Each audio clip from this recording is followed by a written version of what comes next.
Hey YouTube, what's going on?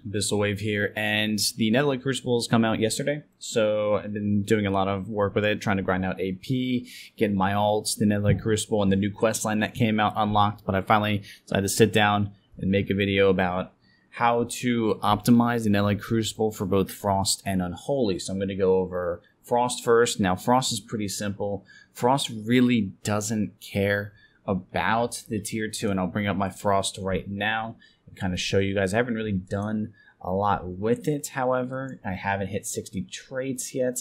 However, I can kind of show you why Frost really doesn't care about it, and that's because the tier 3 is a lot stronger than the tier 2 for Frost, while with Unholy, the tier 2 is stronger than the tier 3 for them. So for Frost, what you want to do is you want to look at a tier 3, and that's when you decide what you want to take. Do you want to take Shadow or Unholy? So right now, as you can see, for this relic, all of my tier 3 sucks. So this relic is kind of dead in that in that sense. I could get a much better relic.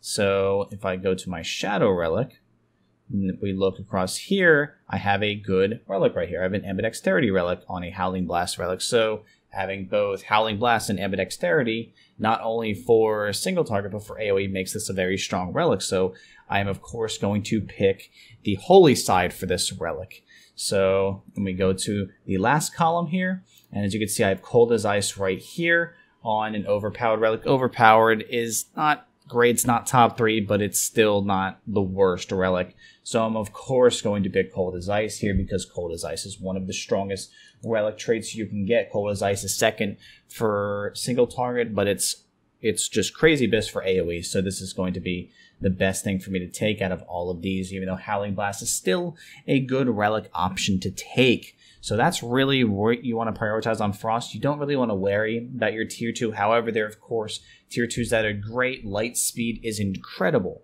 for Frost right now. It really is. The added haste is great. Movement Speed is always invited for DKs. And I'm sure a lot of people are having this question, why is the tier 2 stronger for Unholy than it is for Frost? And that's because the Shadow side has a lot of shadow damage abilities.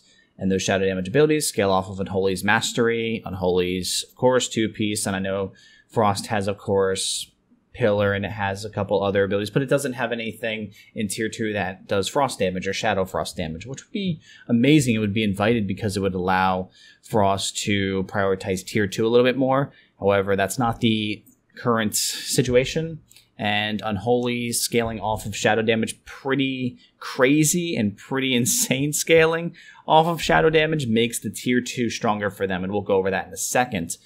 But just a tidbit in case you didn't really understand the Nether Crucible fully, if you're not sure about a trait in a relic, you can just drag it right here. So I have a Shadow relic right here at 915, and I can look and see what I get. As you can see here, I have a Cold as Ice option for this once I get to, of course, trait 60. Is it 69? Yeah, it's 69 for this.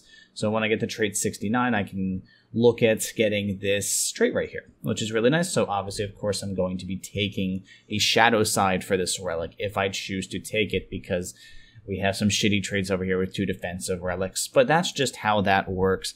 You really want to make sure that you're getting the best tier 3 as well as the base trait for your Frost if you're playing Frost. You really don't want to worry about your tier 2 too much.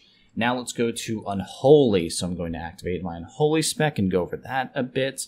So for Unholy, believe it or not, your tier 2 is stronger than your tier 3. Of course, obviously, you know why that is. That's because, one, you have a strong Mastery pick for, of course, your tier 2, but that is not even the best right now. According to our Sims, Torment the Weak is the best. Now, the reason Torment the Weak is the best, and I think I have a Torment the Weak. I don't have it here, but I definitely have it on one of these relics. I'm going to kind of go through and find it here. But the reason Torment the Weak is so strong is because the effect not only stacks up, but it scales off of our Mastery, and I don't even know if I have one, honestly. So that would kind of stink if I didn't have one available to kind of show all of you. No, I don't. Okay. I don't have a Torment the Weak available to show right now. However, for those of you who don't know how Torment the Weak works, your damaging spells and abilities have a chance to deal 80,000 shadow damage over 15 seconds. That effect stacks up 3 times, and it procs approximately 4 times a minute. So it doesn't do crazy base damage, but again, that scales off of mastery. So me personally, I have 83% mastery.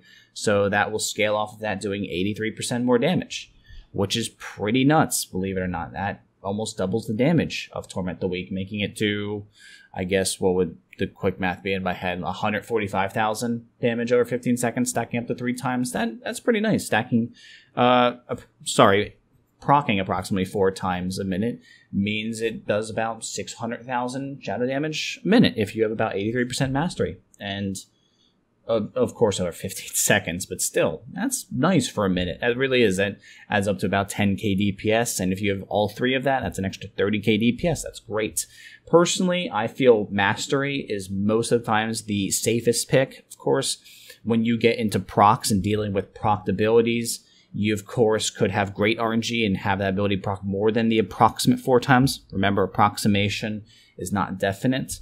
Or you could have it proc less than 4 times a minute. You can maybe never have a proc. You can have 1 proc. And at that point, it's weaker than the mastery. So mastery is always the safest pick for this. But of course, you also want to factor in if you have a good holy choice like Shock Light or Infusion of Light. Of course, not Refractive Shell. That's the worst one we can get because that's pure defensive.